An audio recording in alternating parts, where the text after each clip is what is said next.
Kung ano man sabi niya sa iyong performance. Jurado! Pablo and Stel. Jurados, I mean. Hello, Charisse!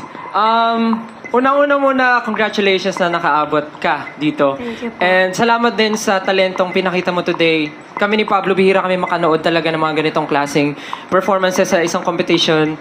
Pero grabe yung pinakita mo. Talagang, yung sabi nga ni Miss Between, yung oras nyo sa entablado, magpakilala kayo kung sino kayo, ginawa mo yun ngayon. At nagamit mo talaga yung gift na binigay sa'yo. Alam mo kung paano siya gamitin, napakatalino. Super happy kami na napanood ka namin and congratulations. Pero may gusto ata sabihin si Pablo. Gusto ko lang po i-comment kung paano nyo hinahalo yung air every time you open your mouth. Sobrang linis, sobrang lamig, ang sarap pakinggan. Simpleng-simple lang siya, pero sometimes it's all you need to deliver a great performance. So, congratulations po.